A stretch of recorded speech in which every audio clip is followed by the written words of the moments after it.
Totalmente excelente para falar sobre a sua saúde agora e depois da pandemia. O meu convidado de hoje é um especialista no assunto, é o fisioterapeuta Luciano Rattichieri. Luciano, bem-vindo pela primeira vez ao Totalmente Excelente, tudo bem? Valeu, Bonfá. Pô, tudo bem e você, cara? Que privilégio, que honra participar desse programa que só tem fera como convidado. É muito legal participar, ainda que seja da posição que eu estou nessa situação difícil aí de saúde pública, de saúde mundial. Bom, eu queria aproveitar e começar falando com você sobre um assunto que vai perdurar depois que o relaxamento for de fato implantado para a integralidade das pessoas. O sedentarismo. Muita gente recolhida em casa durante muito tempo passou a não conseguir ou não ter nem cabeça ou nem tempo para cuidar de filho, limpar a casa, trabalhar de longe e, além disso, manter aí as atividades físicas, né? Do ponto de vista da fisioterapia ou da saúde em geral, o sedentarismo vai pesar? Vai sim, Bonfá. É curioso que, um pouquinho antes de estabelecerem a, a quarentena aqui no Brasil, no dia 10 de março foi comemorado ou lembrado o Dia Nacional do Combate ao Sedentarismo. E a gente fez uma campanha com informativo sobre o assunto e realmente o sedentarismo, do jeito normal, já é ruim. Nesse contexto de casa, com as pessoas saindo menos, sai do quarto para a sala, senta, sai da sala para a cozinha, da copa, seja lá, locomoções muito pequenas. O sedentarismo é muito perigoso, ele mata muito mais do que qualquer vírus pelo mundo, ele mata mais do que qualquer esporte radical, então precisa ser combatido e a ferramenta não é cara e nem requer muito tempo de dedicação. Mas aí, nesse caso, a gente está falando de pessoas com restrições, né? Restrições de espaço, inclusive. Na tua área de especialidade, é possível, por exemplo, seguir um programa remoto? Ou seja, você acompanhar um paciente, seja alguém que vinha em tratamento, ou mesmo orientar alguém que precisa se movimentar, mas não pode frequentar uma academia, ou mesmo uma sala de ginástica num condomínio, usando telas, como a gente está fazendo aqui no nosso teletrabalho de entrevista? Verdade. Não, realmente isso foi um baita desafio, especialmente quando começou de uma hora para outra a quarentena, as pessoas com medo de sair de casa e realmente corretas, os profissionais com medo de também atender esses pacientes, essas pessoas, seja um educador físico, seja um fisioterapeuta. Então, tinha alguns desafios. Uma, poder fazer essa assistência à distância. A segunda é a pessoa na casa dela, tem acesso a equipamentos, pesos, elásticos, seja lá o que for. E aí entrou a criatividade, estudo, quebrar a cabeça para poder viabilizar isso. E o que mais se viu foi que é viável, especialmente no meu contexto de fisioterapeuta, quando o tratamento gira em torno de exercícios, alongamentos, exercícios de força, que não depende tanto de terapia manual ou de equipamentos, como aqueles para diminuir a dor, ultrassom, laser, TENS, o famoso choquinho, essas coisas. Mas a gente tem conseguido manter a assistência aos pacientes antes, que já vinham com a gente antes da restrição de locomoção, do isolamento social, e muitos pacientes têm procurado serviços de fisioterapia remoto para se tratar mesmo estando à distância, especialmente aqueles que estão no grupo de risco, que mesmo tendo o relaxamento da quarentena, vão continuar ainda com boas restrições de sair de casa e tem se mostrado bem eficiente. Tá, Luciano, mas por exemplo, disso que você falou agora, vamos pensar uma pessoa idosa, uma pessoa já na faixa de risco maior por conta da idade. Tem como se precaver ou se preparar, né? O problema ele é respiratório, o vírus atua no pulmão. Existe a fisioterapia que é respiratória desde os bebês, né, até as pessoas que, sei lá, tiveram enfisemas. Mas dá para se preparar criando uma maior capacidade respiratória por treinamento? Dá sim, tanto o condicionamento cardiorrespiratório quanto cardiovascular, parte de musculatura, articulações. Você falou de idosos, teve uma procura muito grande, porque depois dos 20 e poucos anos, um pouco que você fica parado já começa a dar uma dorzinha aqui, dorzinha ali. Para o idoso, conforme os anos vão passando, essa pessoa não precisa de vários dias parada para doer. Um dia já é suficiente.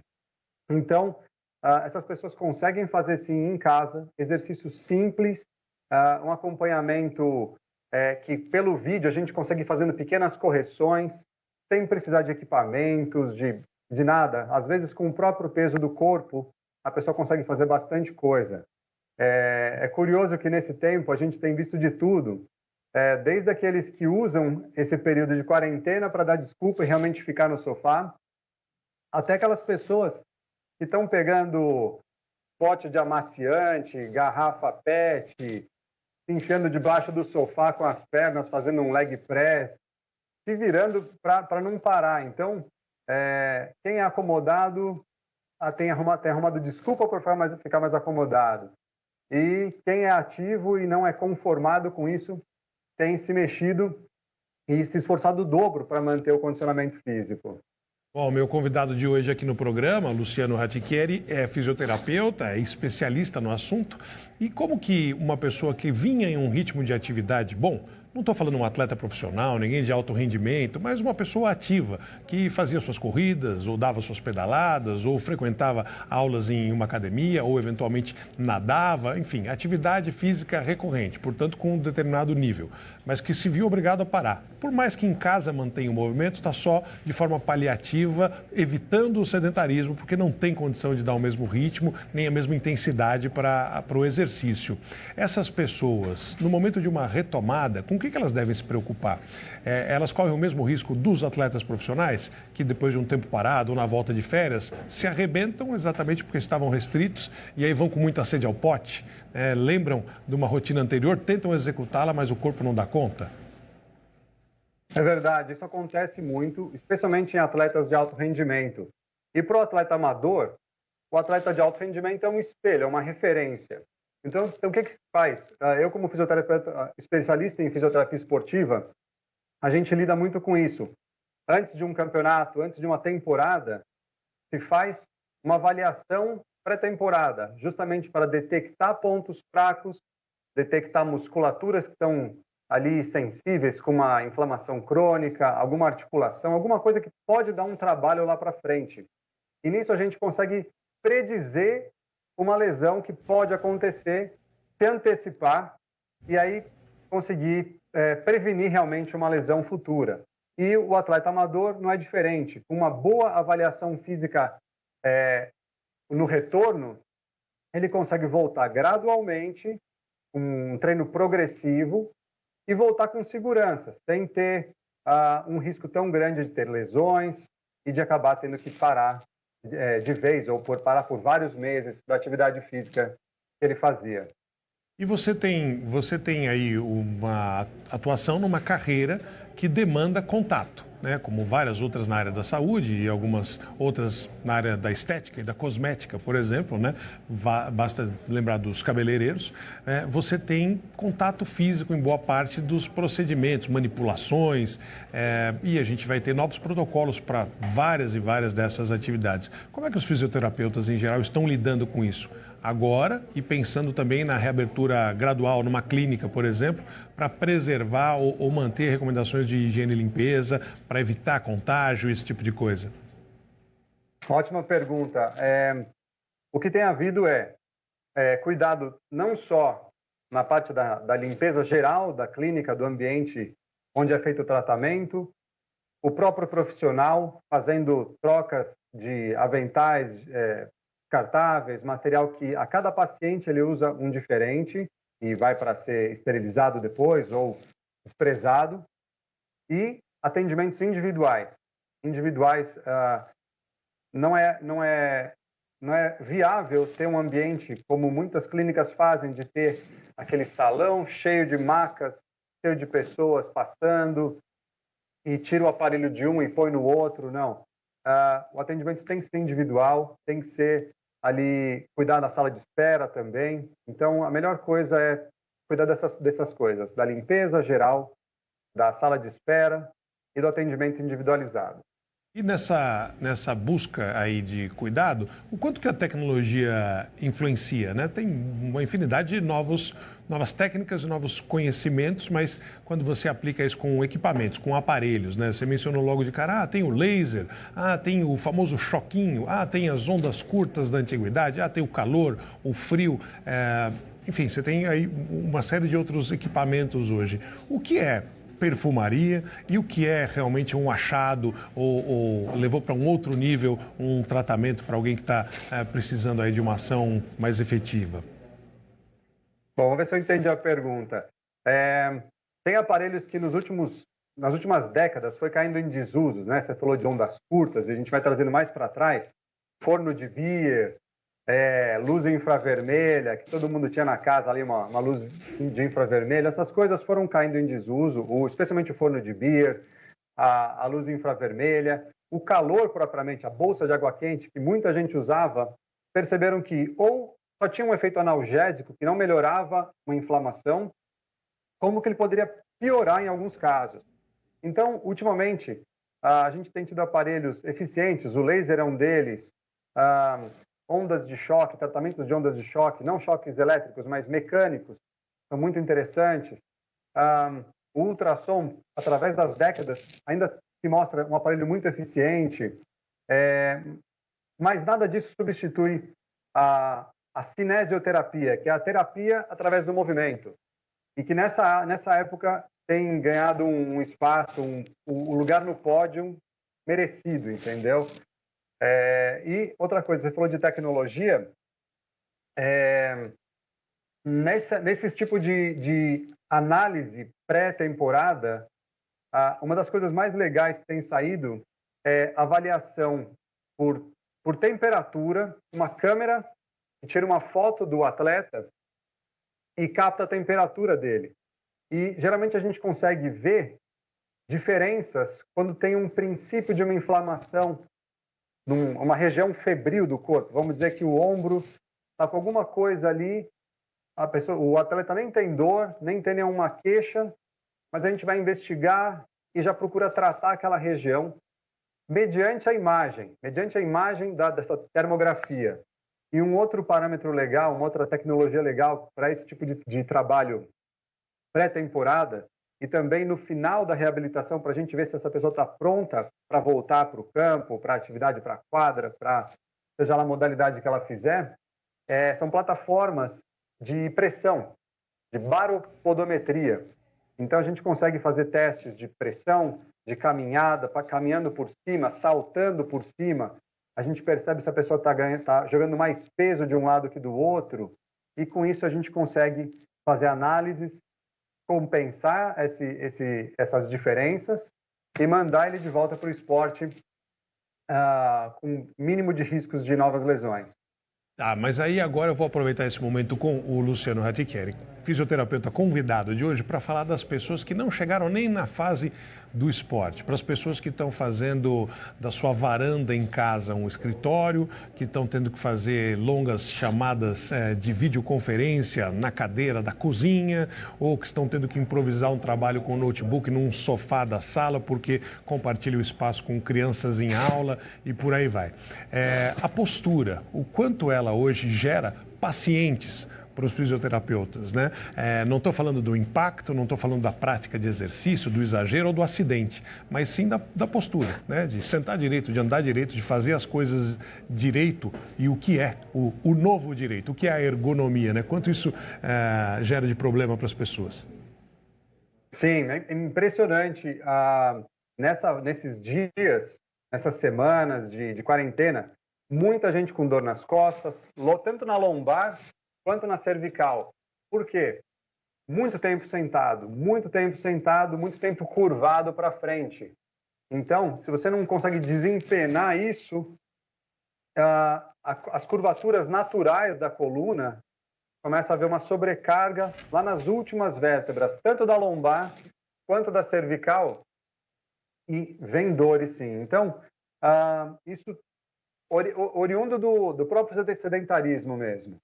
Então, a ideia é fazer pausas ao longo do dia, procurar levantar de hora em hora, da onde você estiver, seja no escritório mesmo, com a melhor cadeira do mundo, a melhor mesa, a ergonomia ideal, seja o cara trabalhando no sofá, trabalhando na varanda, na cama. Aliás, a gente não recomenda, a gente fala para a pessoa evitar trabalhar na cama, deitado na cama, sentado no sofá, curvado assim para frente. Tem que arrumar uma mesa, uma cadeira que sejam minimamente adequados para você. Cadeira de casa, ela não é adequada para você ficar horas nela. Cadeira da mesa da sala, da sala de jantar, é feita para você passar 1 hora, 2 horas no máximo. Mais que isso, começa a ficar quadrada a cadeira. Então, tem que fazer essas pausas, se esticar. Nada muito científico, nada muito específico, muito técnico. Parou, deu uma esticada. É suficiente para você começar a quebrar aquela postura arredondada. E aí tem alguns poucos exercícios que a pessoa pode fazer que ajudam, seja a cervical, seja a lombar, que são as duas queixas maiores, né? Desde alongamentos para um lado para o outro, para trás, que é muito importante, e olhando por cima dos ombros. Esse para frente, evitar fazer, porque já tem sido uma atitude, seja no computador, seja em smartphone, que tem sido outro negócio que isso. Não como o coronavírus. Vou lhe interromper agora, Luciano, para falar sobre isso. Vamos lá. Eu li, não tem muito tempo, de que havia uma nova categoria de doenças posturais fruto dos smartphones, que afetavam o pescoço, afetavam as mãos, os tendões dos braços, pelo excesso de digitação no telefone ou simplesmente de contemplação, na palma da mão, numa posição de quem está assistindo a um filme, por exemplo, no seu smartphone. Isso já chega para vocês, novas doenças ou novos casos de postura? Não, bastante frequente.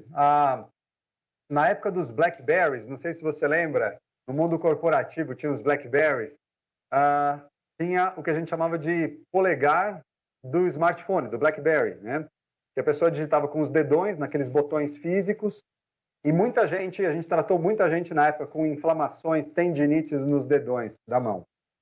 Aí foi para aparecer nos primeiros celulares, tablets, mas ainda não era muito popularizado. Então, muito frequente a pessoa segurando o tablet, começava com dores aqui, parecia cotovelo de tenista, sabe? Cotovelo de golfista. E aí, também, tratava isso daí.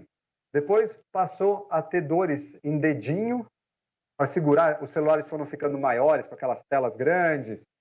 A pessoa não consegue segurar direito, ela calça o celular com o dedinho. Quem está assistindo com certeza deve conhecer alguém que já teve dor no dedinho, ou se você mesmo já teve. E aí ganha uma inflamação aqui também, que pode correr pelo braço, sem cotovelo, na parte de fora, na parte de dentro. Isso chama dedinho de smartphone, que é o nome de uma patologia, aí, de uma nova doença dessa era moderna. Espera um pouquinho. A literatura internacional científica está se referindo a dedinho de smartphone, é isso? Ainda não temos um outro nome. É um termo traduzido do inglês que chama smartphone pinky. E aqui é o dedo pink, é o mindinho. Então, uma tradução até mais ao pé da letra, mindinho de smartphone. Você tem o cotovelo de tenista? Sim. Você tem um mindinho de smartphone. Vivendo e aprendendo, literalmente, Mas o Luciano, que é o meu convidado hoje, tem uma coisa interessante no currículo dele, que é trabalhar como fisioterapeuta para grandes artistas internacionais da música. Bandas, músicos, cantores, que em turnês pelo Brasil demandam, para não dizer que exigem dos seus contratantes, dos organizadores desses grandes concertos, que até há pouco tempo aconteciam, a presença de uma equipe de fisioterapia, assim como tem talvez as exigências de segurança, de alimentação e outras mais. E você, ao lidar com bandas, gostaria até que você me lembrasse, desse alguns nomes de algumas aí do teu histórico, Qual é a necessidade de um gringo que vai parar numa cidade brasileira por 3, 4 dias, talvez, para fazer 1 ou 2 espetáculos e vai para uma outra capital e daqui segue para outro país da América do Sul? O que eles demandam e quais são as questões? É o baterista que fura a pele com a baqueta? É o guitarrista que tem cãibra ali ao tocar? É o vocalista que não aguenta parar em pé ou correr? Como é que é essa lida com artistas internacionais? E me conta alguns deles aí que você já atendeu. Claro. Esse tipo de trabalho é muito divertido porque sai um pouco da rotina, da nossa rotina do dia a dia, e a gente consegue ter contato com aqueles artistas que são assim o estão na nata da nata em termos de turnês mundiais. E esses artistas, na verdade, são atletas de elite, são atletas que os caras não podem ficar um jogo sem jogar. Pega dos melhores jogadores de futebol, aqueles com salários milionários, esse cara não pode ficar um jogo sem jogar. Por isso que é todo um cuidado em volta dessa pessoa, para que ela não tenha ali no dia do show uma dor nas costas, não tenha um problema, uma tendinite, aqui o baterista, né? Algum problema no cotovelo, no ombro, que possa fazê-lo ser impedido de tocar no show. Então, a gente dá esse suporte quando eles estão no Brasil, a gente cuida da turnê brasileira, acompanhando esses artistas durante toda a turnê. E seja com tratamento de fisioterapia, seja com massagem terapêutica, muitos gostam de dar uma relaxada antes do show, outros têm problemas mesmo e estão tratando. E o legal é o seguinte, porque esses caras ficam 3, 4 meses em turnê sem voltar para casa. Muitos estão tratando algum problema e aí ele não pode interromper o tratamento. E aí a gente coordena e por onde esse artista passar, ou nós mesmos possamos dar a assistência que ele precisa, ou nós vamos recrutando fisioterapeutas que a gente já tem uma network, para eles fazerem a mesma conduta no tratamento. Então é como se ele estivesse sendo tratado pela mesma pessoa e uma evolução progressiva. Você falou alguns dos nomes, né? A gente já atendeu, por exemplo, o Red Hot Chili Peppers, o baterista, ele estava com uma inflamação muito importante em ombro e cotovelo, a ponto de impedir dele tocar. Então, por onde ele passasse antes do show, tinha que fazer um trabalho intenso para ele conseguir performar bem. E depois do show também. É como um atleta, ele foi e usou aquilo ali e dia seguinte tem outro show. É como um atleta que tem um jogo nesse dia e tem outro jogo no dia seguinte. Ele tem que estar bom, tem que estar com rendimento 100%. Mas deixa eu te perguntar de forma coloquial. Quem está mais quebrado normalmente? É a velha guarda, porque já tem muita rodagem. São caras novos que estão na estrada direto, 4 meses sem dormir na sua cama. Você vai ficando torto, né? Pegando avião, etc, etc. É porque o cara é boêmio, ele não se cuida, ele sai do show, ele estica a noite, ele dorme pouco, ele segue para o dia seguinte. É a velha guarda? São os caras que estão na crista da onda viajando mais? Me dá outros nomes aí. Claro. Não, as maiores queixas de tratamento mesmo são nos dinossauros do rock aí. Então, por exemplo, a gente teve agora com o pessoal do Iron Maiden. Então, olha só, Bruce Dickinson, o vocalista do Iron Maiden, 2 meses antes dele começar a turnê, ele rompeu o tendão de Aquiles, lutando esgrima. Bum! Rompeu o tendão, isso só resolve com cirurgia. Fez uma cirurgia, fez uma fisioterapia expressa ali, começou a turnê. Por onde ele passasse, ele tinha que dar continuidade nisso. E ele é um cara muito performático, o cara corre pelo palco, pula a caixa de som. Você vê esse show desses caras? Caras com 60 e tantos anos, botando a perna em cima da caixa de som, assim, que nem cara de 30, 40 consegue fazer. E estão com bico de papagaio, com artrose no joelho, com artrose nas costas. Então, esses caras precisam de um bom suporte antes do show e depois também. Tanto que, desde quando eles chegaram no Brasil, foram para o Rock in Rio, vieram para São Paulo, foram para outras capitais, a gente pôde dar assistência por todos esses lugares para que eles pudessem ter um desempenho bom, mesmo aos 60, né? E os artistas que passam com a gente é desde Miley Cyrus, que é uma menininha, mas ela também quer ali fazer sua massagem terapêutica, quer estar bem para poder dançar, que esses artistas pop cantam e dançam e tem que estar com o corpo em cima. Os dançarinos desse pessoal também acabam recebendo tratamento, os músicos. Então é um cuidado geral, porque são turnês milionárias. Um show desse cancelado, meu chapa, é um transtorno que só quem trabalha em produção sabe o que envolve isso. Sim, eu sei bem o que envolve um show cancelado, não pode acontecer. Bom, Vou te fazer uma última pergunta aqui. Eu entendo como leigo que a biomecânica do movimento ela não mudou. As pessoas continuam tendo os mesmos órgãos e as mesmas posições para caminhar, para correr, para comer, para trabalhar, para fazer as coisas. Em que lugar a pesquisa fisioterapêutica ela está mais avançada? Existe algum centro mundial de onde saem novos estudos, novos trabalhos, novos equipamentos ou novas técnicas para alimentar os demais? Ou esse é um conhecimento difuso? Cada local está produzindo e alimentando essa rede aí para cuidar das pessoas? A grosso modo, os melhores estudos vêm de América do Norte e Europa.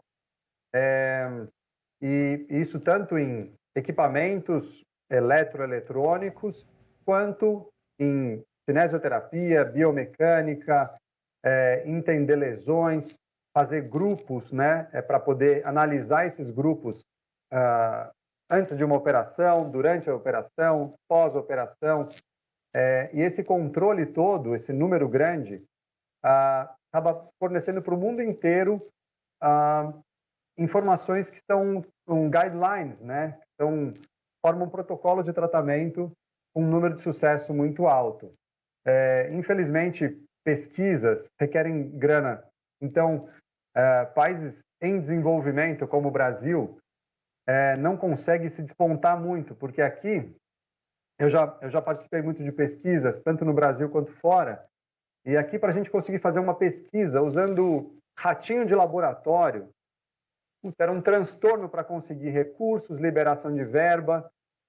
E quando eu estudei em Harvard, a gente fazia pesquisas lá com ovelhas.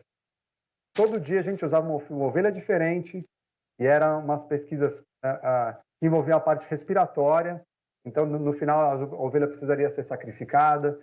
Ou seja, um custo muito alto, mas dentro de um país desenvolvido e que preza por essas pesquisas, que vão poder lá para frente prevenir doenças e ser uma forma de economizar para a saúde pública, eles acabam investindo bastante mesmo.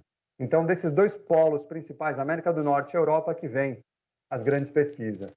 Legal. Bom, o nosso programa de hoje vai se encerrando por aqui, mas quando tudo isso der uma melhorada, aí você vem me dizer o que aconteceu no rescaldo do incêndio. A gente faz um programa no estúdio da Bandeirantes, tá bom?